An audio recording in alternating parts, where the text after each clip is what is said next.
Israel says it struck several Hamas targets and tunnels as it presses forward with its offensive in Gaza. The military also claims to have completely encircled Gaza City as the battle intensifies within the enclave. In the meantime, a limited number of injured Palestinians and foreign nationals have been evacuated from Gaza through the Rafah crossing to Egypt.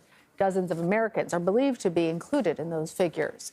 CBS News foreign correspondent Chris Livesay joins us now from Cairo, Egypt. Chris, it has been 3 days since the Rafah crossing first opened. How's the situation there unfolding?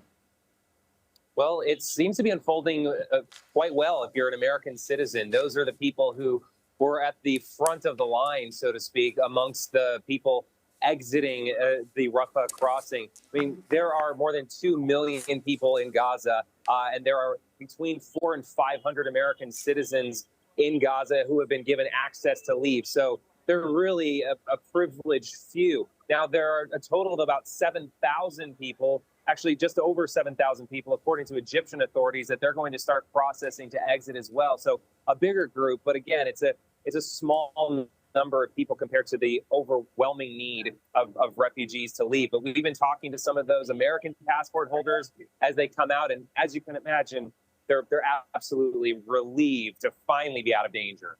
And Chris, you were at a processing center in Egypt as some of those evacuated Americans began arriving. What did they have to tell you about the experience?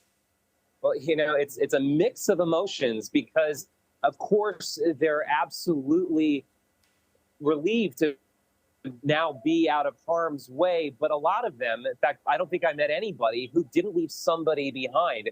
I spoke to a man from Los Angeles who had to leave behind his mother with Alzheimer's because she was just in too bad of shape to leave. Other people just simply don't have American passports or dual passport of any kind, so they weren't given that access. But, we spoke to mothers and fathers with their small children, and just the sense of relief after all of this waiting that they've had to go through for more than 3 weeks now.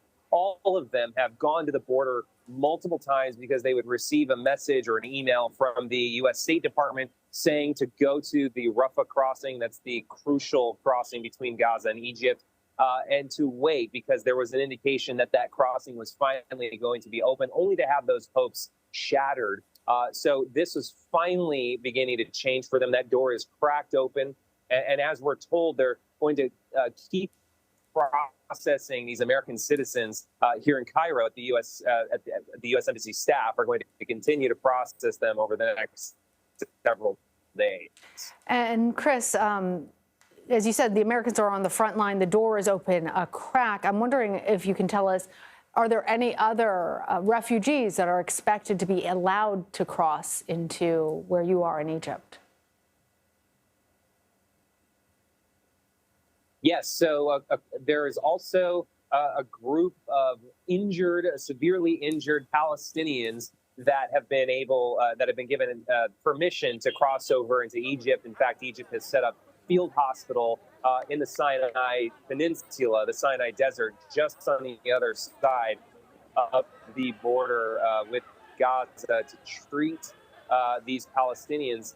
It's interesting to note that part of this deal, that when the negotiations were ongoing, Hamas was actually insisting that some of its fighters be allowed to get treatment at these hospitals. Of course, that was rejected, and it just underscores what Egypt is going through here, because one of the reasons it's taken more than 3 weeks to allow this border crossing to open is because Egypt is very nervous about what it means to take Palestinians from Gaza onto its territory. It has to be worried about there being Hamas elements blending in with the otherwise peaceful refugees. It also is very concerned about any kind of permanent displacement of Palestinians, because all you have to do is look at other bordering nations of Israel and the occupied territories, like Syria and Lebanon and Jordan, and they've been hosting millions of Palestinians in temporary camps that have become permanent after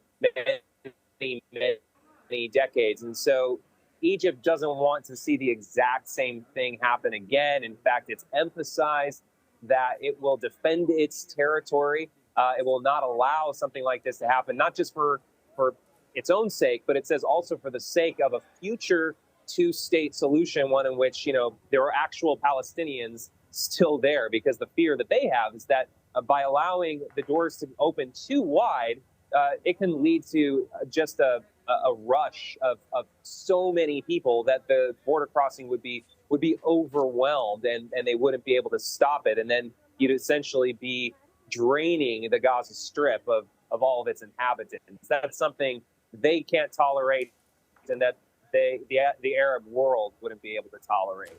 Yeah, but for these individuals, the decision is less a geopolitical one and potentially one of safety for their children, et cetera. So how many people are still hoping to get out of Gaza?